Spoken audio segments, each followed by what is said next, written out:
मन मुकुर सुधारि वरणं रघुवर विमल यश जोदायक फलचारि श्यामर रामचंद्र की जय।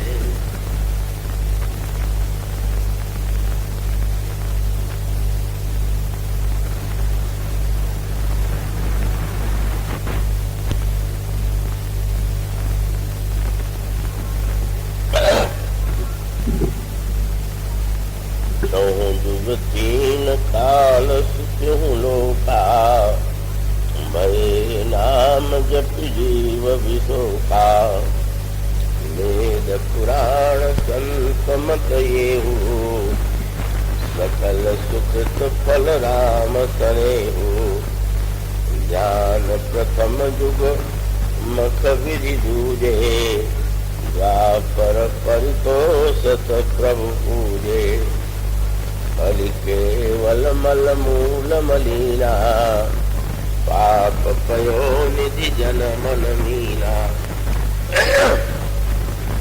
नाम काम करु काल कराला सुमिरत समन सकल जग जाला राम नाम कलि मन भगति विवेकु राम नाम अवलंबन एको काल नेम कलि कपट निधानु नाम सुमति समरथ हनुमानु राम नाम नरकेसरी कनक कसिपु कलि काल व्यापक जन प्रहलाद पाली दरि सुरसाल।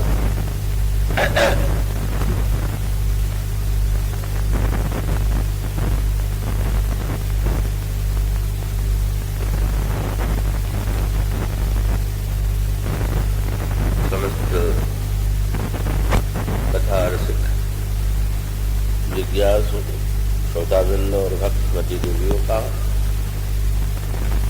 इस प्रवचन प्रसंग में मैं हार्दिक स्वागत करता हूँ। यहाँ से जो आए हैं नगर से आसपास के लोग और उनके साथ साथ हमारे श्री जो अनेक ऐसे अतिथि आए हुए हैं और उनमें हमारे स्वामी श्री राम प्रेमानंद जी हैं और भोपाल से वहाँ जो अनवरत रूप से रामायण राम कथा और तुलसी साहित्य के अनेक रूपों के माध्यम से और मानस चतुर्सती और उसके परिवर्तन नाम का जिसका मुझे स्मरण नहीं आ रहा है उसके माध्यम से समर्पित भाव से सेवा कर रहे हैं श्री गोरेलाल जी शुक्ल। हमारे स्नेहास्पद कलकत्ता से पधारे हुए श्री श्याम बिहारी लाल जी अग्रवाल और उसके साथ साथ जबलपुर से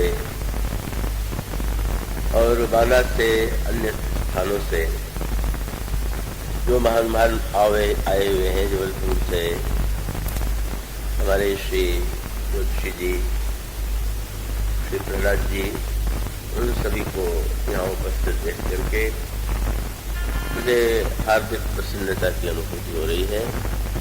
उन सबका स्वागत और जिनका नाम नहीं मैं जानता और वो जो अनामी भक्त दूर दूर से यहाँ एकत्र हैं उन सबके प्रति मेरा अभिवंदन। आइए प्रभु के मंगलमयी नाम की जो महिमा का प्रसंग पिछले 5 दिनों से आपके समक्ष रखा जा रहा है और अब तो केवल आज और कल 2 ही दिन शेष हैं। प्रभु के नाम की महिमा तो अनंत है।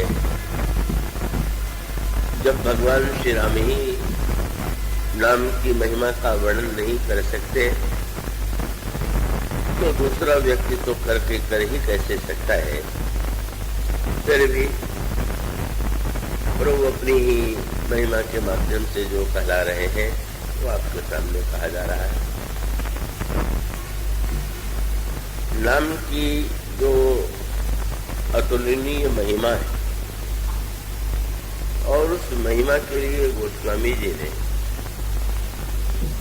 जो अनेक दृष्टांत दिए, अनेक महापुरुषों का, भक्तों का नामस्मरण किया, उन सबका तात्पर्य यह है कि नाम भगवान की सबसे बड़ी महिमा यह है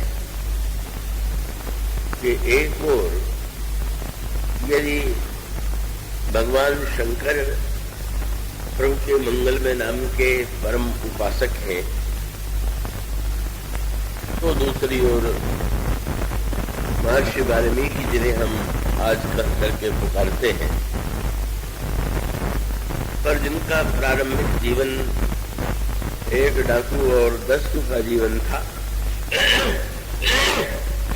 और जिनके लिए कहा जाता है कि वे तो राम नाम का उच्चारण कर पाना भी उनके लिए कठिन था और उन्होंने तो राम के स्थान पर मरा शब्द का उच्चारण किया, उसका जप किया और उसके साथ साथ जब विवेक के देवता गणेश जी का नाम लिया गया, अनेक उत्कृष्ट ध्रुव जैसे भक्तों का नाम लिया गया, प्रहलाद का स्मरण किया गया, तो एक विशेष संकेत यह है, ये प्रभु का मंगलमय नाम ऐसा विलक्षण है कि वो किसी भी व्यक्ति के लिए, कुछ बातें तो कभी कभी ऐसी होती हैं जो साधारण व्यक्तियों के लिए होती हैं और जो विशेष व्यक्ति होते हैं वो उनको उसमें आकर्षण की अनुभूति नहीं होती है, उन्हें उनकी बुद्धि से स्वीकार नहीं करती है और अनेक बातें ऐसी होती हैं कि जो विद्वानों के, बुद्धिमानों की समझ में आ जाती है और साधारण व्यक्ति को ऐसा लगता है कि ये तो हमारे काम की बात नहीं। पर इन दृष्टांतों के द्वारा गोस्वामी जी यह बताने की चेष्टा करते हैं कि आप किसी भी कक्षा में क्यों न,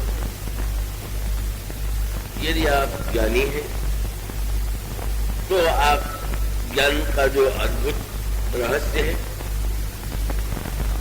का उस अक्षर तत्व का जो अभिप्राय है का उसका चिंतन करें, मनन करें और आप उसके माध्यम से उस परम तत्व का साक्षात्कार करें। यदि आप भक्त हैं तो बड़े ही स्नेह से सेवक सुमिरत नाम सप्रीति, बिनु श्रम प्रबल मोह दल जीती, एक ज्ञानी नाम के तत्व को विचार के द्वारा हृदयंगम करने की चेष्टा करता है। भक्त जो है वो प्रीति के माध्यम से नाम के दिव्य रस का आनंद ग्रहण करता है और साथ साथ जो कर्मयोगी है उन कर्मयोगियों के जीवन में भी जो समस्याएं हैं तो उनको स्पष्ट दिखाई देगा कि नाम में, अगर नाम के नाम रामायण का हम अपने जीवन में स्वयं नाम रामायण हमारे जीवन में अवतरित हो जाए, समाज की जिन समस्याओं के लिए, चरित्र के लिए समाधान पाने के लिए लोग व्यग्र रहते हैं, उसका भी समाधान नाम से मिल सकता है। और साथ साथ जो अत्यंत असमर्थ है उन असमर्थों के लिए भी, जैसे एक नन्हा बच्चा माँ को केवल प्यार से पुकारता है, वो नहीं जानता कि माँ का तत्व क्या है, वो नहीं जानता है कि माँ के शरीर की रचना किस विलक्षण रूप में संपन्न हुई है, वो तो केवल माँ को प्यार से पुकारता है और माँ इतने में ही उसके पास दौड़ी चली आती है। तो इसका अभिप्राय यह है कि यह नाम जो है प्रत्येक युग में, प्रत्येक देश में, प्रत्येक काल में और प्रत्येक व्यक्ति के लिए समान रूप से उपयोगी है। किंतु यह आवश्यक है कि हम सही सही अर्थों में नाम महिमा का अनुभव करें, उसको समझें और उसका कहीं उल्टा अर्थ ग्रहण न कर लें। तो अब जब एक ओर भगवान शंकर है और दूसरी ओर महर्षि वाल्मीकि है, तो अब उन दोनों की तुलना यदि आप करें तो आपको कैसी विचित्रता और कैसा विरोधाभास दिखाई देगा। तो गोस्वामी जी सबसे अधिक नाम महिमा को जानने वालों में जिन्हें सर्वोच्च स्थान दिया वो भगवान शंकर है। अन्य लोगों के लिए उन्होंने कहा कि वे नाम की महिमा को जानते हैं, नाम की महिमा का उन्होंने अनुभव किया, पर भगवान शंकर के साथ उन्होंने एक शब्द जोड़ दिया और वो शब्द है नाम प्रभाव जान शिव नीको काल कूट फल दीन अमीक। अगर नाम की महिमा को भली प्रकार से कोई जानता है तो भगवान शंकर है। तो भगवान शंकर साक्षात वो भी ब्रह्म ही है, साक्षात ईश्वर के रूप में ही शास्त्रों और पुराणों में और रामचरितमानस में भी उनकी महिमा का गायन किया गया है। तो भगवान शंकर के संदर्भ में एक बड़ी अद्भुत बात कही गई। मैं आशा करता हूं कि आप पूरी तन्मयता से उसे कहा जाता है कि रामायण जो है, प्रश्न आया कि कई बार ये प्रश्न आता है कि किन किन भाषाओं में, किन कवियों ने, किन भक्तों ने रामायण की रचना की। कई स्थानों पर विविध भाषाओं में जो रामायण है, रामचरित्र है, उनके ग्रंथ संग्रहित, उनकी एक बड़ी संख्या है। किंतु रामचरितमानस में तो ये कहा गया कि रामायण 100 कोटि, 100 करोड़ रामायण है। और जब ये कहा गया कि 100 करोड़ रामायण है तो व्यक्ति के तर्क ही तो होते हैं। कोई व्यक्ति पूछ सकता है तो रामायण कहाँ चली गई? अगर 100 करोड़ रामायण एकत्र करें तो उनको कहाँ रखा जाएगा? तो वस्तुतः ऐसा लगने लगता है कि 100 करोड़ रामायण की बात जो है वो तो एक अतिशयोक्ति है। तो इसीलिए गोस्वामी जी को संतोष नहीं हुआ और उन्होंने ये कहा कि 100 करोड़ रामायण तो मैं केवल कहने के लिए कह रहा हूं। तब वो एक शब्द आपको रामायण में और पूरा मिलेगा, रामायण 100 कोटि अपारा। रामायणों की संख्या तो गिनी ही नहीं जा सकती, वह तो अपार है। किंतु अगर बड़ी संख्या के रूप में उसको कहना चाहे तो उनकी संख्या 100 करोड़ है। क्या तात्पर्य? और फिर एक बड़ी अद्भुत बात कही गई कि 100 करोड़ रामायण का बंटवारा होने लगा और वो तीनों लोकों में जब 100 करोड़ रामायण का बंटवारा हुआ तो स्वाभाविक है कि एक बचा रह गया, 3 भागों में 100 करोड़ को बांटा गया। तो भगवान शंकर से पूछा गया, आप मौन हैं, आप बताइए कि 100 करोड़ जो रामायण है उनमें से आपके हिस्से में कौन सी रामायण रहेगी? गोस्वामी जी ने बड़ी अद्भुत सूचना दी। शंकर जी ने कहा कि ना, 100 करोड़ रामायण में से मुझे केवल एक शब्द चाहिए और वह राम नाम। ये लिखा हुआ रामायण, ब्रह्म रामते नाम बड़ वरदायक वरदान रामचरित 100 कोटि मह लिय महेश जिय जान। बड़ी अद्भुत बात है। उन्होंने कहा कि आप तो राम नाम मुझे दे दीजिए और सारी रामायण आप लोग बांट लीजिए और ले लीजिए। क्या तात्पर्य? 100 करोड़ रामायण का अर्थ क्या है? और 100 करोड़ रामायण में से भी राम नाम ही लेकर के अन्य रामायणों को छोड़ देना, इसके निहित तत्व पर विचार कीजिए। वस्तुतः है ये जो राम कथा है का इसका सही आनंद वह व्यक्ति ले सकता है कि जो व्यक्ति उस दृश्य के सत्य को समझ सके, जिसका संकेत कागभूषुंड जी के प्रसंग में किया गया है। कहा जाता है कि जब प्रभु अवतार लेते हैं तो कागभूषुंड जी भी अपने सुमेरु शिखर से अयोध्या में आके और नन्हे से कौवे के रूप में तो भगवान राम के जो बालक राम हैं उनके साथ आंगन में खेलते। और वो भोजन का जहां तक जब गरुड़ जी ने पूछा कि कौवे को तो कोई भोजन कराता नहीं, कौवे की याद लोगों को याद आती है तो केवल श्राद्ध पक्ष में ही याद आती है, और तो साल भर कोई कौवे को भोजन कराना नहीं चाहेगा। तो आप अयोध्या में रहते हैं कौवे के रूप में, तो आपको भोजन का प्रबंध कहाँ से होता है? तो उन्होंने कहा कि बड़ा सरल मेरे पास उपाय क्या? बोले लरी खाई जहां जहां फिरे, तहां तहां संग उड़ाओ, और जूठन गिरई अजिरम सोई उठाई मैं खाऊं। बड़े लक्षण निकले कागभूषुंड जी। उन्होंने बालक राम को ही चुना, बल्कि उन्होंने ये भी कह दिया कि मैं अयोध्या में केवल 5 वर्ष तक रहता हूं। वर्ष 5 तक रहो लो भाई।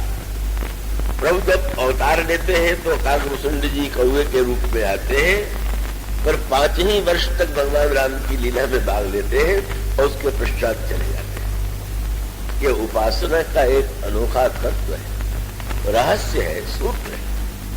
उसका अभिप्राय ये है, अधिकांश लोग तो उपास्य का जो रूप है उसे चुनना ही नहीं जानते। एक दिन स्वधर्म के रूप में व्याख्या की गई थी, और दूसरी दृष्टि से अगर कहें तो उपासना का रहस्य ही है। उपासना में अगर व्यक्ति सफलता पाना चाहता है तो वो निर्णय करे कि उसका उपास्य कौन होगा, उपास्य का रूप क्या होगा, उपास्य का नाम क्या होगा, उपास्य का चरित्र क्या होगा।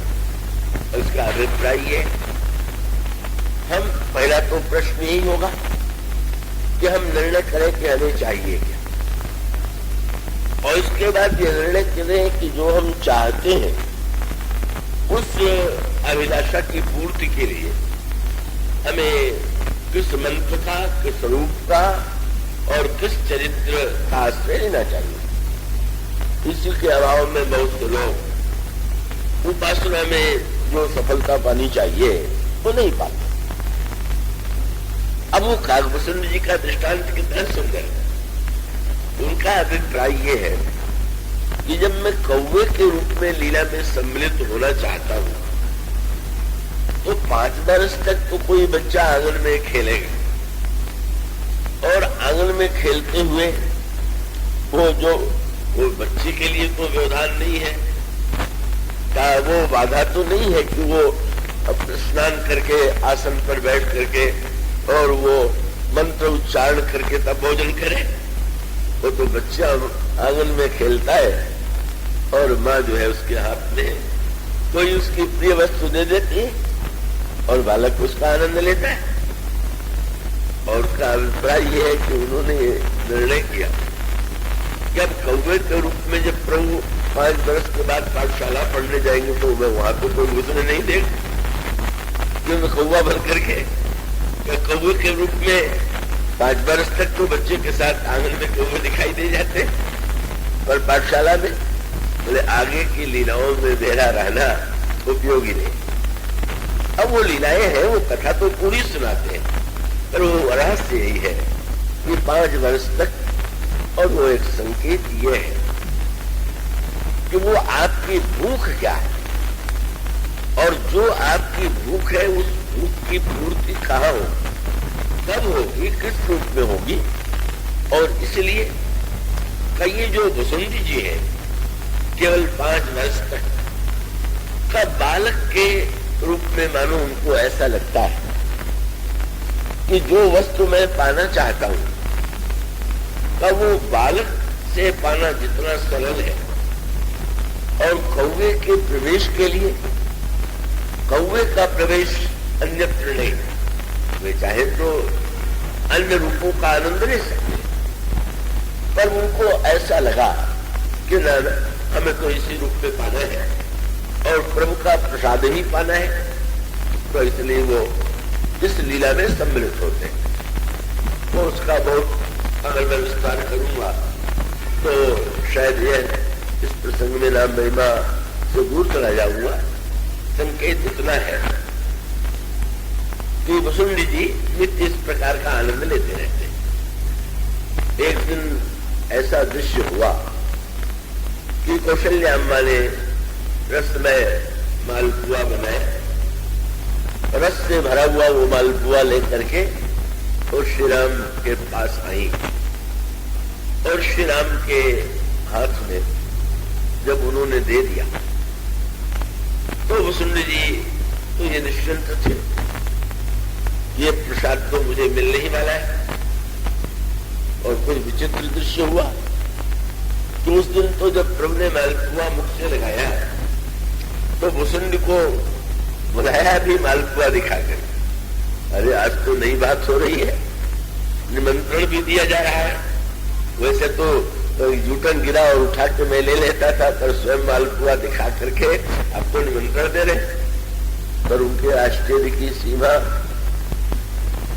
तब नहीं रही जो ही वो वसुंधरा जी का प्रभु के पास पहुंचे, प्रभु ने अपना हाथ वापस ले लिया।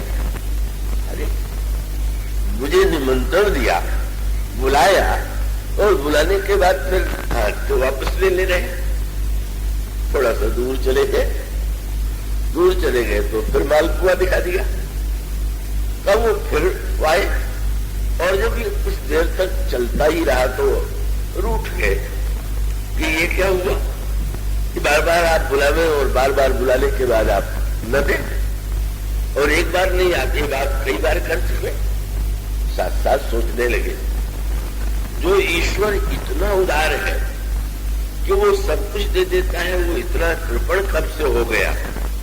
ये मालपुए का एक टुकड़ा देने में भी उसको लग रहा है कि इसको हम नहीं देंगे। और तब और दूर चले गए। जब वसुंधरा जी दूर चले गए तो भगवान राम रोने लगे। अब भगवान राम रोने लगे तो लगा कि वो मेरे लिए रो रहे हैं, तो पास में आ गए तो हंस पड़े। तो अब आशा हुई कि अब तो देंगे ही, पर फिर वही समस्या, जब देने की बात आई तो फिर नहीं दिया। तो उन्होंने उस लीला का वर्णन गरुड़ जी से बड़े भाव भरे शब्द में किया। उन्होंने कहा, क्या बताऊं, राम कृपा आपन जड़काई, कौन खगेश सुनर मन लाई। का भगवान श्री राम जिस समय किलकत मोही धरण जब धामई, चलो भाग तब पूप दिखावई, आवत निकट हसई प्रभु, भाजत रुदन कराए, जाऊं समीप गहन पद, कुनि कुनि चितई परा। क्या अभिप्राय। प्रारंभ में तो भगवान राम की ये बाल लीला देख करके भ्रमित तो हो गए, सोचने लगे कि वो सच्चिदानंद ईश्वर क्या कर रहा है। पर वो बाद में तो उनको लगा कि ईश्वर की जो प्रत्येक लीला होती है वो तो उसके पीछे उसका उद्देश्य होता है, और उद्देश्य यह है कि भगवान जब मालपुआ दिखावे, मालपुआ एक मीठी वस्तु है जिसके प्रति व्यक्ति को स्वाभाविक रूप से उसको प्रियता और आकर्षण की अनुभूति होती है। तो ये मत मान लीजिए कि सर्वदा मालपुआ ही दे देंगे। कभी कभी उनके मन में दूसरी मौज आ जाती है बोले आज तो भाई क्या ये कुछ नई ही वस्तु उसको देंगे।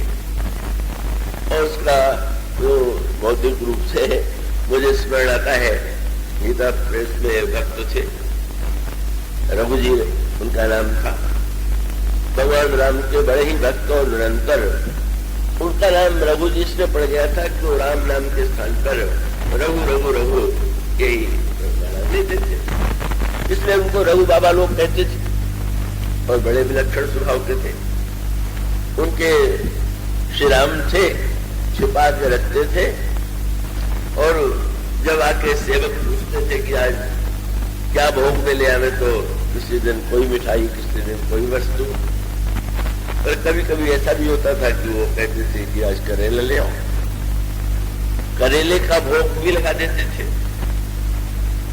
तो मनोरंजक दृश्य तब होता था कि जब वो मिठाई बांटते थे तो भक्त टूटे पड़ते थे कि प्रसाद तो मिलना ही चाहिए, पर वो जब करेले का भोग लगाने के बाद कड़ाई काफी है, प्रसाद तो इतना ही होता, सिर माथे लगा लिया, प्रसाद को तो सिर पर धारण करना ही यथेष्ट है। तो संत की क्रिया का अभिप्राय तो ये है कि भगवान मिठाई ही नहीं खिलाते, कभी कभी करेला भी खिलाते। और ये सत्य अगर कोई व्यक्ति जीवन में जान ले, तो इसका अभिप्राय ये है कि ये न मान लीजिए कि जो आपको प्रिय है जीवन में सर्वदा वही होगा। ऐसा भी हो सकता है कि आपको जो प्रिय न लगता हो वह भी भगवान कभी मौज में आ जाए और वो कहे कि आज तो यही ले लो। और वो व्यक्ति अगर ये बुद्धि हो जाए कि प्रभु जब दे रहे हैं तो अब अगर इस समय मिठाई न दे करके दवाई दे रहे हैं तो दवाई कड़वी सही। जीवन में यह सूत्र बहुत व्यक्ति कम जान पाता है। हम भगवान से जब चाहते हैं तो मिठाई ही चाहते हैं, अपनी इच्छा की पूर्ति ही चाहते हैं, अपनी कामनाओं की पूर्ति में ही हमें प्रसन्नता होती। किंतु ये जो भगवान की लीला है, उस लीला में प्रभु का संकेत मानो यह होता है, और यही उन्होंने कानभूषण जी के साथ आज दिखाया है। उन्होंने कहा आज तक तुमने बहुत प्रकार के प्रसाद मेरे आप तुम्हें मिले और तुमने उसका रसास्वादन किया, पर इस मालपुए के स्थान पर आज मैं तुम्हें जो देने जा रहा हूं उसको लेना भी बहुत आवश्यक है।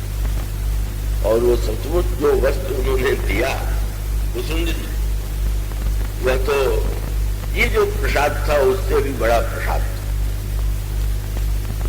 तो वो प्रसादों प्रसाद की जो व्याख्या की गई है गीता में और शास्त्रों में, तब प्रसाद है क्या? और प्रसाद की व्याख्या करते हुए कहा गया है प्रसाद तो प्रसन्नता, और प्रसन्नता का अर्थ वह भी दो आता है। एक तो प्रसन्नता का अर्थ है कि आपके मन की कोई बात हुई आप प्रसन्न हो गए, पर संस्कृत साहित्य में प्रसन्न शब्द का अर्थ किया गया है निर्मलता। रामायण में भी इस शब्द का प्रयोग इस अर्थ में आप पाएंगे, मन प्रसन्न निर्मल नभ आशा। तो ये जो प्रसन्नता है वो निर्मलता के अर्थ में, और इसका अभिप्राय ये है प्रसाद को इतना महत्व क्यों दिया जाता है। प्रसाद का एक अर्थ तो नहीं हुआ कि चलो कम से कम प्रसाद के लोभ से लोग व्यक्ति आने थे, तो इसलिए देखा जाता है कि कहीं कहीं कथा में प्रसाद वितरण की जब व्यवस्था होती है तो कुछ प्रसाद प्रेमी उसी के लोभ से आ जाते, आ जाए तो अच्छा ही है, उसी के लोभ से आ जाए। तो प्रारंभ में प्रसाद जो होता है वो तो मिठाई होती है, पर धीरे धीरे जब व्यक्ति प्रसाद का सचमुच रस लेगा तो उसकी अंतिम परिणति होगी कि उसका अंतःकरण शुद्ध हो जाएगा, निर्मल हो जाएगा, पवित्र हो जाएगा, और न जाने कितनी वृत्तियां समाप्त हो जाएगी। क्यों? जो ही प्रसाद शब्द आपने प्रसाद के अर्थ पर ध्यान दिया, तो एक पहला सूत्र हो गया कि आपके पास जो आपका भोजन है वो उस पर आपका अधिकार, पर जो ही आपने भगवान को कोई वस्तु अर्पित किया है तो उसके लिए शब्द कह दिया गया कि ये तो प्रसाद है। और प्रसाद है का अर्थ क्या हुआ कि ये अधिकार नहीं कि आप अकेले ही अकेले ले लें। अब उसका अभिप्राय कि इसको तो बांट के ही लेना हो, कितनी बढ़िया बात है। जब ये कह दिया गया कि तुम्हें निवेदित भोजन करही प्रभु प्रसाद पट भूषण करही, तो उसका साधारण व्यक्ति अर्थ तो ही लेता है तो मैं बहुत अच्छा उपाय निकल आया, हमें जो वस्तु अच्छी लगेगी हम उसको भगवान को चढ़ा करके भोजन कर लेंगे अर्पित करके।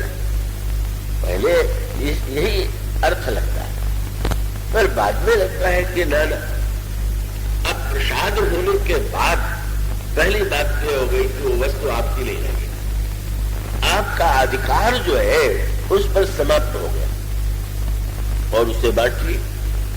और कितना बड़ा सूत्र है, जब हम सारी वस्तुओं का भोग केवल अपने लिए ही करना चाहते हैं तो समाज में संघर्ष होता है। पर अगर हम एक निर्णय इस रूप में ले लें कि जो वस्तु है वो प्रभु का प्रसाद है और उसे बांट करके खाना है, तो समाज के लिए तो एक बहुत बड़ा महानतम उत्कृष्ट संदेश है। और उसकी पराकाष्ठा तो यहां तक है कि बताया गया कि प्रसाद बांटते बांटते आपके हाथ में जो लगा रह जाए उतना ही प्रसाद आपको लेना चाहिए। अब इसे तो भला कौन मानने वाला आज है, वो तो ये बात तो कल्पना से ही परे है। तो अपने गांव का दृष्टांत में भूल ही नहीं पाता, हनुमान जी के मंदिर में बैठ के जब कर रहा और वो गांव के बड़े सज्जन बड़ी आयु वाले बड़ा पात्र मिठाई का लेकर के आए। पुजारी जी नहीं थे तो उससे कहा कि भोग आप ही लगा दीजिए, मैंने अर्पित किया। बाहर कुछ बच्चे खेल रहे थे, मैंने सोचा कि प्रसाद उनको बांट दे। उन्होंने हाथ जोड़ करके कहा कि देखिए आप इसमें एक मिठाई तो ले ली, मेरे लिए भी उन्होंने संख्या बता दिया कि आप भी एक ही लीजिएगा। बातें लोग पुजारियों से बड़ा डरते हैं, कहीं कहीं भोग लगाने जाए तो आधे से ज्यादा वही रख लेते हैं। तो उन्होंने सोचा होगा कि शायद ऐसा न करें, तो भी उन्होंने कहा एक मिठाई तो आप ले लीजिए लेकिन इसको बांटिए ना। और तब उन्होंने बताया कि बात यह है कि जब मैं बीमार था तो मैंने मनौती मानी हनुमान जी के अच्छे हो जाएंगे तो आपको इतनी मिठाई चढ़ावेंगे। बीमारी मेरी दूर हो गई और आज ही मेरे यहाँ लड़की का विवाह, लड़की के घर में विवाह भी, तो अब ये भोग भी लग गया और घर की मिठाई कन्या के यहाँ भी चली जाएगी, तो दोनों काम इससे पूरे हो जाएंगे।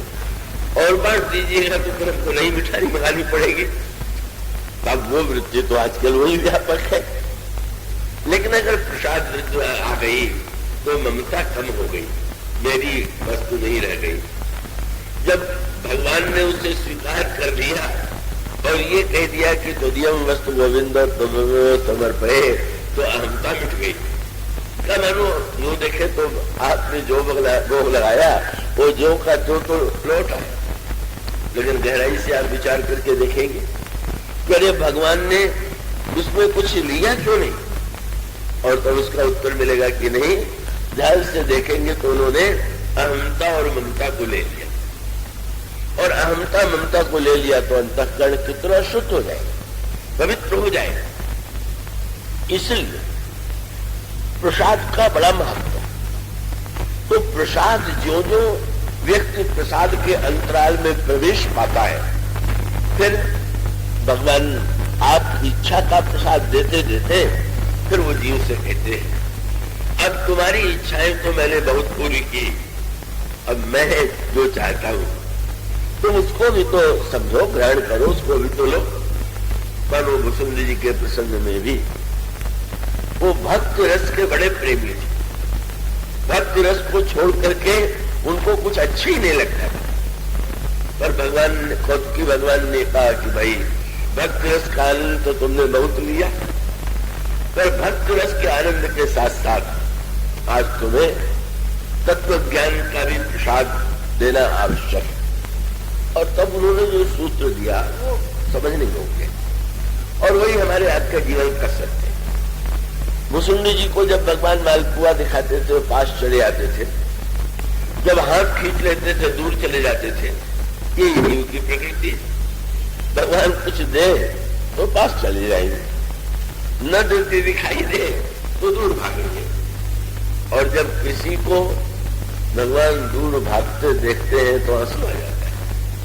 यहाँ तो ये समझ बैठा कि यदि मैं इसकी इच्छा की वस्तु नहीं दे रहा हूं तो ये समझ रहा है कि ये मुझसे रूठ करके दूर चला जाएगा, और रूठ करके दूर चला जाए तो दोनों जीव के और उस जीव के जो उनका प्रिय है, जो भक्त है, अन्य लोगों के लिए तो क्या उनको रोना है, पर जो भक्त है उसके लिए आंसू आ जाते हैं।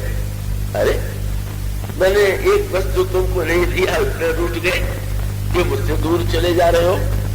और इस तरह की लीला के द्वारा भगवान ने एक नया तत्व ज्ञान का प्रसाद होने दिया। और वो तत्व ज्ञान का प्रसाद ये था कि अंत में वो रुष्ट इतने रूठे तो उन्होंने कहा कि बस हम यहाँ अयोध्या में भी नहीं रहेंगे, इनके पास भी नहीं रहेंगे। और तब जब वो उड़े और तब नया दृश्य सामने आया, बोले तब मैं भाग चले हूं उड़गारी और राम गहन कह भुजा पसारी। भगवान ने अपनी भुजाएं फैलाया और आश्चर्य वो भुजाएं बढ़ती जा रही और जिमी जिमी दूरी उड़ाऊ आकाशा वह प्रभु भुज देखो निज पासा। जहां भागते हैं भगवान कहते कहां जाओगे। और ये तो कितना सुंदर सोच रहे हैं, दूसरे से रूठिए तो भले ही दूर चले जाइए, पर भगवान से रूठ करके आप दूर जाना भी चाहे तो कहां चले जाएंगे आप। कोई है ऐसा स्थान कि जहां भगवान से रूठ करके आप जा सकते हैं। और भगवान ने मानो वो तो एक के बाद दूसरा पाठ चलता जा रहा है। अब तुम मुझसे दूर जाओगे तो मैं तो तुम्हें दूर नहीं जाने दूंगा। और तब वह दृश्य चलते चलते जहां जहां गए समस्त ब्रह्मांड में उन्होंने भगवान की भुजा को देखा। और भगवान की भुजा को देखने के पश्चात देखते देखते थक गए। इतना अद्भुत आप पढ़िए तो आपको सचमुच लगेगा। हम लोग जिस सूर्य को देख करके इतने आश्चर्यचकित होते हैं, कितना प्रकाश है। आज विज्ञानी बताता है कि सूर्य की अपेक्षा अनेक प्रकाशमान इतने तारे हैं कि जिनमें सूर्य की अपेक्षा भी हजारों और करोड़ों गुना प्रकाश है। और इसीलिए रामायण में लिखा काव्यकुंज के प्रसंग में कि अगणित रवि शशि शिव चतुरानंद अनंतता। सीमा में आनंद लीजिए पर असीमता को याद रखें। ये दोनों का तत्व ज्ञान है। भक्ति का आनंद तो सीमा का आनंद है और इसका अभिप्राय ठीक ही तो है। सरोवर में जब जल भरा है तो उसको पीने के लिए जल को तो आप चुल्लू में लावेंगे, गिलास में लावेंगे, लेकिन ये गिलास में जल लेते हुए भी ये मत भूल जाइए कि अभी तो आगार जल भरा हुआ। भगवान मुसुंडी जी को बता रहे थे, आंगन में मेरे साथ खेलो, मेरे आंगन की सीमाओं को जरा समझ लेना। वही आंगन जिसमें तुम मेरे साथ खेलते हो वो मेरा आंगन उतना ही बड़ा नहीं है। तो ये ब्रह्मांड का जो समस्त आंगन है उस आंगन में आओ, हमारे और तुम्हारे बीच में खेल चले। बस वो लुका छिपी का खेल, तुम भागो मैं तुम्हें पकड़ू। और तब उस दृश्य के साथ साथ जब उन्होंने देखते देखते ऐसा अनुभव किया कि आश्चर्य था, भगवान की भुजा सर्वत्र थी। गरुड़ जी ने पूछा कि जब जहां जहां आप गए वहां वहां भगवान की भुजा थी तो भगवान पकड़ क्यों नहीं ले रहे। तो उन्होंने कहा क्या बताने, युग अंगुल कर बीच सब राम भुजई मुनिकार। मेरे और भगवान की भुजाओं के बीच में 2 अंगुल की दूरी। भगवान ने कौन सी शिक्षा दिया, कहा जा सकता है कि अगर भगवान सर्वव्यापी है तो हम लोगों को पकड़ क्यों नहीं ले रहे? और इसका उत्तर है कि 2 अंगुल की दूरी। और 2 अंगुल की दूरी का अर्थ आप जानते हैं कि 2 अंगुल क्या है? भगवान का नियम है ये था माम प्रपद्यन्ते ताम तथैव भजाम्यहम्। भगवान कहते हैं 1 अंगुल तुम और 1 अंगुल मैं। जब ये दोनों पूरी होंगे तो हम तुम्हें पकड़ लेंगे और दूरी मिट जाएगी। और वो क्या है? बोले जीव की इच्छा और भगवान की कृपा, यही 2 अंगुल है। भगवान कहते हैं जब तक तुम्हें इच्छा ही नहीं है तो मैं कृपा करूं भी तो कहाँ करूं, इसलिए पहले तुम इच्छा तो करो, तुम व्याकुल तो हो। और इस दोनों का जब संयोग हो जाता है, जब जीव में इच्छा उत्पन्न होती है कि प्रभु मुझे पकड़ ले, मैं प्रभु के पास चला जाऊं, तो प्रभु कृपा करते हैं और वो इच्छा और कृपा 2 अंगुल कहीं जहां पर मिटा वहां पर भक्त भगवान को पा लेता। ये दृश्य भी देख लिया और तब बूझ करके फिर कहाँ जाए। अब जब देख लिया कि सर्वत्र वही है तो देख गोस्वामी जी ने लिखा पुनिचितवत कौशलपुर गए, पहुंच गए अयोध्या में। भगवान से भाग के कहीं भी जाइएगा तो घूम फिर करके तो वहीं आना, और कोई स्थान नहीं। आप तो जानते ही हैं रामायण में सारे पात्र 2 हैं तो कौआ भी 2 है। एक वो इंद्र का पुत्र, वो एक कौआ, और दूसरे वसुंधरा जी कौआ, और दोनों भागे। एक के पीछे भगवान की भुजा लग गई, एक के पीछे भगवान का बाण लग गया। ये सूत्र है हमें, ये अद्भुत रहस्य में ग्रंथ है। पर दोनों में अंतर यही कि वसुंधरा जी भक्त थे और जयंत जो था वो भक्त नहीं। बोले भगवान की भुजा और भगवान का बाण कैसा है? बाण क्या है? काल, लोन्मेष परमाणु जुग बरस कल्पसर चंड। और इसका अभिप्राय है संसार का जीव कहीं क्यों न जाए, काल तो पीछा कर ही रहा, उससे बच नहीं सकते। पर भक्त देखता है काल नहीं, काल को चलाने वाला जो हाथ है। जिसको काल दिखाई दे वो अभक्त है, और जिसको भगवान की भुजा दिखाई दे वही। दोनों एक दूसरे से जुड़े हुए। बाण भी जो चलेगा वो तो धनुष पर चला करके, बाण जो चलाया जाएगा वो अभी तो भुजा के द्वारा ही चलाया जाएगा। लेकिन अंतर यही था, एक जो था भक्ति विरोधी था। जयंत आता है, श्री सीता जी के चरणों में प्रहार करता है, रक्त बहने लगता है, भक्ति पर प्रहार किया, भक्ति का विरोध। और जब उसने उस रक्त को, वह रक्त जब प्रभु ने बहते देखा तो फिर प्रभु ने एक बाण ली, और वो बाण भी कैसा अनोखा बताया। उस समय प्रभु के पास उनका धनुष और बाण दोनों नहीं थे। ये प्रभु के लीला का विशेष अवसर है। उस वाटिका में गए तो धनुष बाण लेके नहीं गए, तो चित्रकूट में धनुष बाण रखते थे।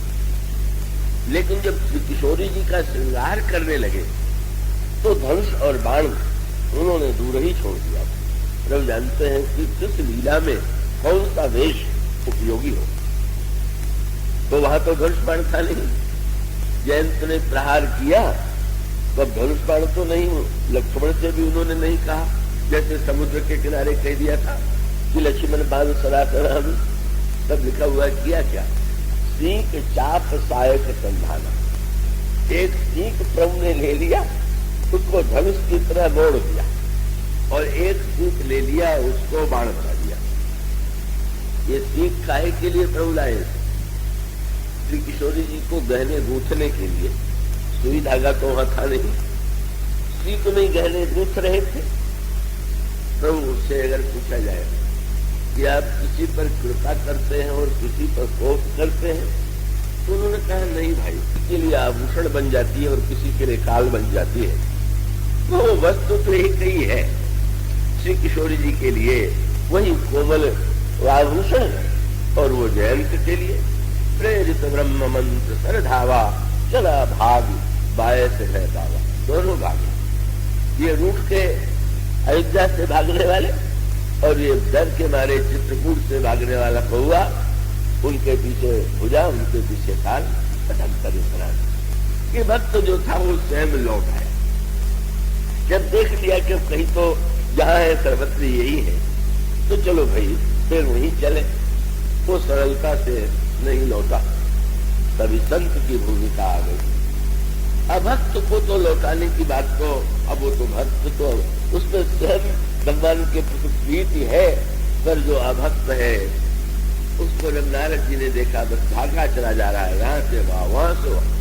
और तब संत की महिमा जो आती है वो सामने आई। और संत की महिमा यही थी कि नारद देखा विकल जयंता, लाग गया कोमल चित संता।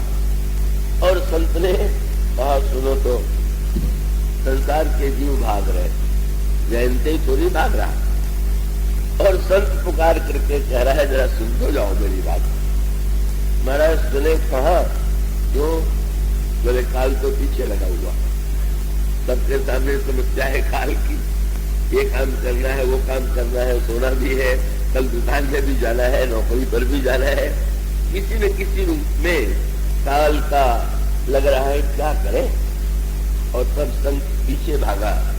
संत संसार में भाग भाग के कहते हैं तुम नहीं सुनोगे तो हम तो तुम्हें बलपूर्वक सुनाएंगे ही। और कहा, फिर पूछा कहाँ जा रहे हो? महाराज अपने प्राण की रक्षा के लिए। तुम्हारे पीछे कौन लगा हुआ है? बोले प्रभु का बाण लगा हुआ है। क्यों लगा हुआ है?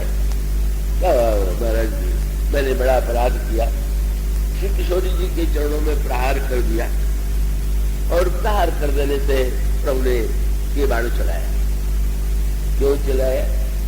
महाराज मारने के लिए। ये बाण कहाँ कहाँ गया?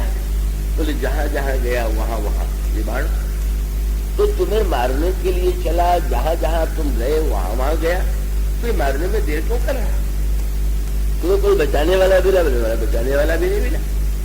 पिता ने भी निकाल दिया, ब्रह्मा ने भी निकाल दिया, शंकर जी, कोई बचाने वाला मिला नहीं। तुम जहां गए वहां बाढ़ गया, कोई मार तो नहीं रहा। संत ने कहा कि अर्थ तो सोचो। संत कहते हैं घटना ही नहीं, उसके अर्थ पर विचार करो। महाराज मेरे तो समझ नहीं आया। और इसका अर्थ ये है कि मारना चाहता ये काल तो चाहे जब मार देना, किंतु यह काल काल नहीं है, ईश्वर का निमंत्रण है। कहाँ जाओगे? अंत में तो लौट के यही आना होगा।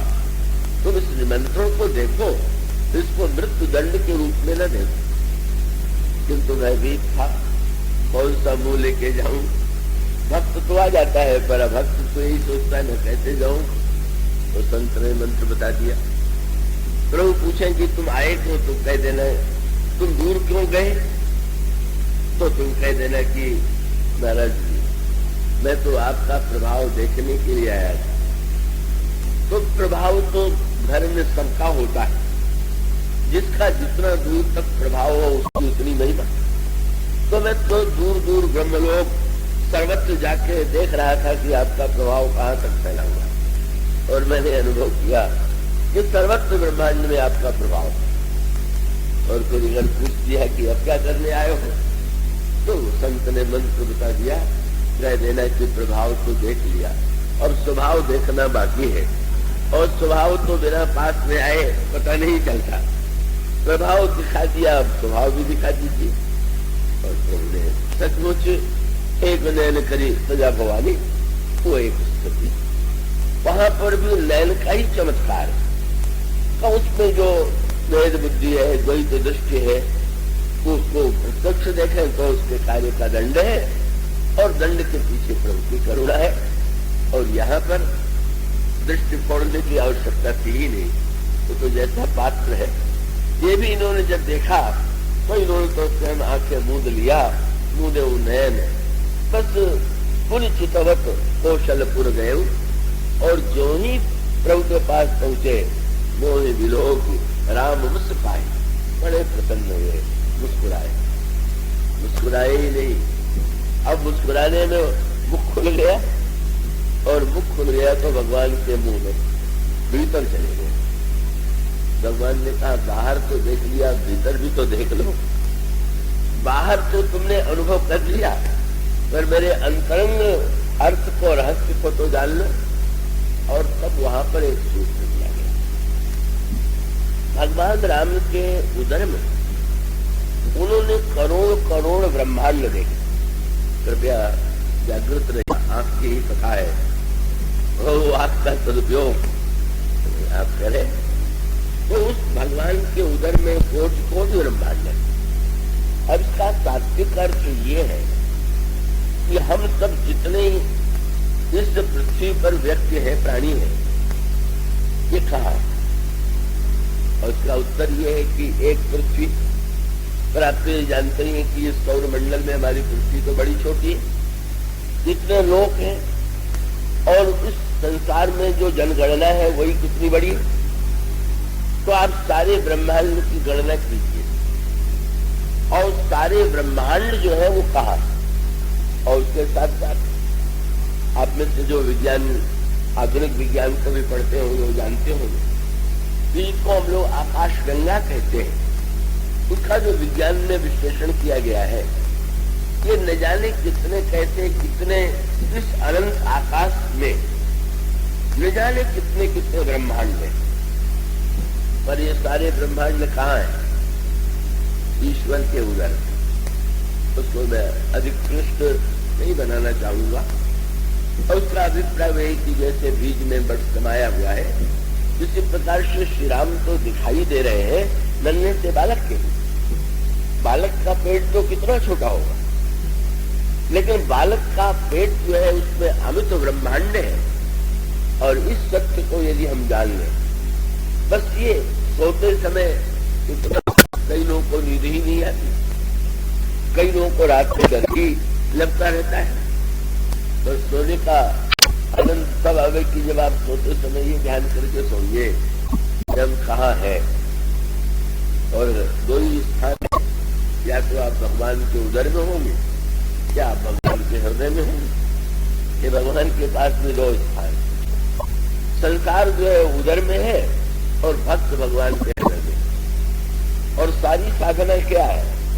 उदर से अगर हृदय तक पहुंच जाए, वहां भी दो ही अंगुल की दूरी है, वो तो सटा ही हुआ है, हृदय और उदर। बस हृदय से उदर तक पहुंच जाना, तब भगवान के हृदय में भगवान कहते हैं कि जो अस्त जल महूर वस्त कैसे, तो ये अनगिनत ब्रह्मांड ईश्वर में ही निवास करते हैं। और वो ईश्वर के रूप में स्थिति, और उसके बाद सूत्र दिया गया, कागभूषण जी भीतर घूमने लगे। अब घूमने का एक अर्थ तो ये हुआ कि जैसे आप कहीं घूमे, ये भी घूमे। इस घूमने में तो आपको समय लगे, आप जितनी दूर जितनी आपकी गति हो आप घूमेंगे। पर अगर आप आंख मूंद करके घूमना प्रारंभ कर गए तो उसका परिणाम क्या होगा कि आपको बाहर तो 100 मील पार करना हो, 100 किलोमीटर, तो कितना समय लगेगा। पर जब आप अंतःकरण करते हैं तो 100 किलोमीटर क्या, आप लाखों किलोमीटर एक क्षण में पार कर दीजिए। हनुमान जी की प्रशंसा की गई, हनुमान जी की गति कितनी है, तो ये तो कहा गया मनोजवम मारुति तुल्य वेगम। मन के का रहस्य ये है कि अंतरंग में बैठ करके वो ब्रह्मांडों में घूमने लगे, और ब्रह्मांडों में घूमते हुए उन्होंने एक अद्भुत बात देखी। यही रामायण शतकोटि अपारा। क्या वो ये समझते थे कि एक ब्रह्मांड है, उसमें एक अयोध्या है, उस अयोध्या में भगवान राम का अवतार है, और मैं कुंडी जो हूं उनके साथ खेल। पर जब भगवान के उदर में गए तो करोड़ों ब्रह्मांड, और जितने ब्रह्मांड उसमें भगवान राम का अवतार। तो इस सूत्र को पकड़ लीजिए। इसीलिए गुरु से पूछा गया कि ब्रह्मांड का अर्थ क्या हुआ, तो उनका एक ब्रह्मांड तो ये, और दूसरे मेरे पत्रिका में उन्होंने कहा पुष्प ब्रह्मांड। प्रत्येक व्यक्ति का शरीर एक ब्रह्मांड, और श्री राम के अवतार का आनंद कब आवेगा? बोले दूसरे ब्रह्मांड में भगवान अवतार ले ले और आपके हृदय में न ले तो कोई लाभ होने वाला नहीं। और ये तो समस्या है। कुछ लोगों के ब्रह्मांड में भगवान का अवतार है और कुछ लोगों के इस ब्रह्मांड में भगवान का लीला अवतार नहीं दिखाई दे रहा। और उसका अभिप्राय है जितने जीव है उतने जीवों के लिए उतने श्री राम की आवश्यकता है। आप सबको एक एक अपने राम चाहिए। तो तुलसीदास जी का आपने प्रसिद्ध दोहा पढ़ा होगा। किसी ने कहा, तुलसीदास जी ने तो लिखा, तुलसी अपने राम को रीझ बजो चाहे खींच। अपने भगवान राम को चाहे रीझ के बजो चाहे खींच के बजो। तो रीझने और खींचने शब्द पर बहुत ध्यान चला जाता है, पर रीझने खींचने के साथ जो एक शब्द है उस पर ध्यान कम लोगों का जाता है। और शब्द क्या है? बोल तुलसी अपने राम, अपने बना लीजिए तो चाहे रीझिए चाहे खींचिए। अपने बनाने के पहले वो भूल मत कीजिएगा कि रीझ बजो चाहे खींचिए, तब तो रीझने रिझाने की फेर में रही है। अब वो ऐसा नाता जुड़ जाए और उसका अर्थ ये है कि हमारे जीवन में हमारे राम हो जाए। अपना शब्द हम कह सके कि ये तो मेरे प्रभु हैं, ये तो मेरे राम है, और वो मेरे राम को मुझे छोड़ करके अन्यत्र कहीं जाते ही नहीं। न उन श्री राम को छोड़ करके हम कहीं जा सकते और न हमें छोड़ करके वे जा सकते। भगवान से पूछा किसी ने कि महाराज आप ये बताइए कि आप किसको किसको जानते हैं? आप ये कहेंगे भगवान तो सर्वज्ञ है। पर आपको गीता में और श्रीमद् भागवत में भगवान का एक वाक्य मिलेगा, बोले मदन्य तेन जानन्ति ना हम चेभ्यो मनागति। मैं अपने भक्त को छोड़ के किसी को नहीं जानता और मेरा भक्त मुझे छोड़ के किसी को नहीं जानता। अभी तो साझे वाले भगवान है, वो भी ठीक है। जब तक अपने भगवान नहीं बन जाते तब तक तो भाई काम तो चलाना ही है। और वो काम चलाने के लिए तो ठीक है, वो सबके हैं और सबके हैं। तुलसीदास जी ने तो एक बात कही दिया। उन्होंने कहा भाई सबई कहावत राम के, सबई राम की आस। सब लोग कहते हैं राम जी की जय हो और सब लोग कहते हैं राम जी की आशा है। तो कोई अंतर है क्या? क्या अंतर है क्या? बोले सबई कहावत राम के, सबई राम की आस। वे राम कहे यही आपन से ही भज तुलसीदास। आप तो कहे जा रहे हैं पर वो भी तो कहे कि हाँ ये मेरे हैं। बड़ा व्यक्ति हो जाता है तो सभी लोग कहते हैं, चाहे वो 20 घुमावदार संबंध हो कि ऐसा ऐसा ही मेरे संबंधी, और उन संबंधी से पूछ दीजिए कि आप उनको जानते हैं? मुझे तो नहीं पता है कि हो रहे। तो आप तो कहे जा रहे हैं पर वो भी तो कहे कि आप उनके भक्त साधना का स्वरूप भी है। प्रत्येक ब्रह्मांड में एक एक श्री राम का अवतार, और उसमें बड़ा विचित्र स्वरूप है कि उन्होंने देखा कि दशरथ भी है, कौशल्या भी है, सब भाई भी है। पर वो विचित्रता ये थी कि जितने ब्रह्मांड थे उसमें दशरथ का पाठ करने वाले व्यक्ति जो थे वो अलग अलग। ये हुआ उस प्रसंग में आया हुआ है। कहीं उन्होंने देखा कि मनु दशरथ है, कहीं उन्होंने देखा कि कश्यप दशरथ है, कहीं उन्होंने देखा कि तुंगध्वज राजा दशरथ है और कौशल्या, कहीं अदिति कौशल्या है, कहीं शत्रुपा जी कौशल्या है, कहीं सुतपा कौशल्या है। एक बहुत बढ़िया बात क्या, आप मत सोचिए कि आपके ब्रह्मांड में कोई निश्चय है। आपके ब्रह्मांड में आप जिसको बनाना चाहिए उसको दशरथ, आपके अंतःकरण में दशरथ आ जाए, आपके अंतःकरण में कौशल्या आ जाए। बस उन्होंने देखा क्या, बोले अगणित भुवन फिरऊं प्रभु राम न देखो। सब बदला हुआ था, एकमात्र श्री राम को छोड़ के। वो एक ही ईश्वर जो है अलग अलग ब्रह्मांडों में अलग अलग रूपों में वो दिखाई दे रहा है। और उसका अभिप्राय ये है कि वो अनंत रूपधारी जो है अनगिनत रूपों में प्रत्येक ब्रह्मांड में है, और जहाँ जो व्यक्ति जिस भावना से उसको पाना चाहता है उसके जीवन में वो लीला आनंद दे रहा। पर भुसुंडी को सबसे बड़ा आश्चर्य ये तब देख के हुआ कि हर दशरथ के आंगन में श्री राम बालक रूप में का खेल रहे, पर चकित हो गए कि जब दिखाई पड़ा कि एक एक भुसुंडी प्रत्येक ब्रह्मांड में प्रभु के साथ खेल रहा है। मैं ही अकेला भुसुंडी नहीं हूँ। भगवान कभी कभी बता देते हैं, अपने को यही नहीं समझ रहा है कि जो कई अगणित देखा, अरे आनंद आ गया, अद्भुत। एक तो एक कल्प तक ये देखते रहे, बाहर निकल करके आए तो देखा कि 2 घड़ी में सब कुछ देख लिया। 2 घड़ी में काम और 2 घड़ी में राम। ये दो के काम भी 2 घड़ी में खेल करता और राम भी 2 घड़ी का खेल करते। काम जब शंकर जी पर आक्रमण करने के लिए चला तो वहां पर भी 2 घड़ी का वर्णन आया है। दुई दंड भरी ब्रह्मांड भीतर काम कुछ कौतुक आयम। 2 दंड में काम ने वो स्तुति कर दिया कि धरी न काहू धीर, सबके मन से हरे। सबको कामग्रस्त बना दिया। काम जब जीवन में आता है तो 2 घड़ी में न जाने कहां पहुंचा देता है, और श्री राम जब जीवन में कृपा करते तो 2 घड़ी में वो सब दिखा देते जो अनगिनत जन्मों में व्यक्ति देख नहीं पाता। और तब उसके पश्चात इस लीला के बाद फिर भगवान ने पूछा, अब बताओ क्या चाहते हो। मालपुआ तो नहीं मिला था, उससे रूठ गए थे, और तब फिर उसके बाद महाराज आप बताइए क्या क्या देना चाहते हैं।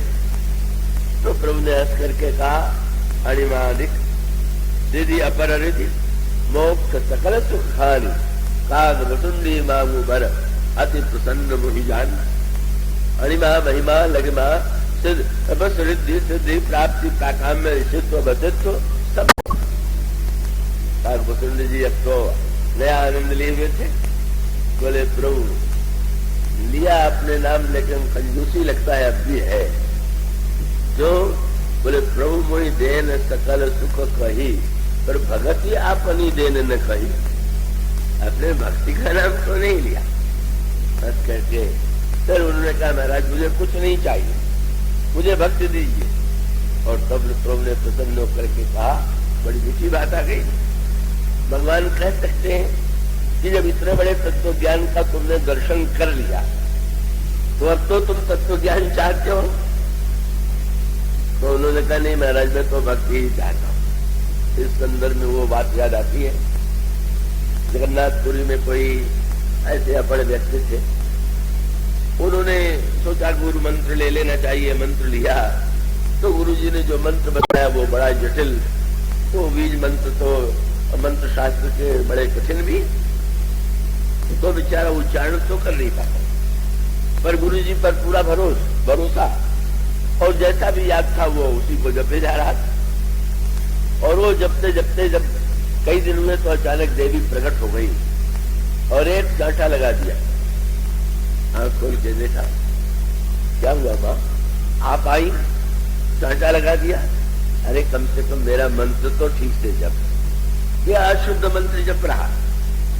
उसने चरण पकड़ लिए, उसने यही कहा कि माँ आपकी सब बात मानूंगा, पर ये बात नहीं मानूंगा कि शुद्ध मंत्र का जप कर। क्यों? बोले जिस अशुद्ध मंत्र के प्रभाव से आपको आना पड़ा, उसको छोड़ के शुद्ध मंत्र के चक्कर में कौन पड़ा। इतने शुद्ध मंत्र वाले हैं, आप तो नहीं आते, किसी से नहीं कहने आते कि तुम शुद्ध कर रहे हो। ये तो बहुत बढ़िया मंत्र है माँ, इसे तो नहीं छोड़ूंगा। माँ प्रसन्न हो गई। हाँ, और उसका अभिप्राय कि उन्होंने कहा, महाराज कि आपने जो कुछ दिखाया वो भक्ति के नाते से ही तो दिखाया, तो अब मैं क्यों, मुझे नहीं चाहिए कुछ, मुझे तो केवल भक्ति दीजिए। और तब प्रभु ने हंस करके यही कहा, सुन बाय सतय परम स्याना, काहे न मांगती अत वरदाना। कोई सोने की दुकान पर गया, पूछा गया कि इसमें से कौन सा गहना तुम्हें चाहिए। बोले नहीं कोई नहीं चाहिए। लगा कि ये तो बड़ा त्यागी, तुम्हें चाहिए क्या। उसने कहा बस मुझे और इतने हजारों गहने इतने चाहिए, बस सोने की खान ही काफी। तो बड़ा चतुर निकला। भगवान ने भी यही कहा कि विचित्र तुम चतुर निकले। सुन बाय सतय परम से आना, काहे न मांग वरदाना, सब सुख खानी भगत है मांगी। तुम बड़े चतुर निकले, तुमने तो खान को मांग लिया।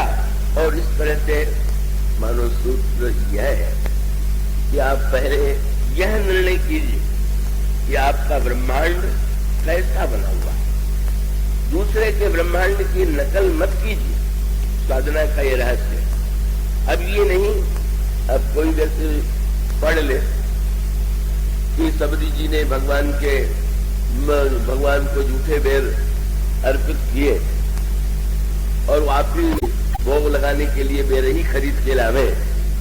जब भगवान को अंगूर से वो पसंद नहीं है, बेर ही पसंद है, और बेर को चख के आप भोग लगा दे तो क्या भगवान सचमुच बड़े प्रसन्न हो जाएंगे क्या?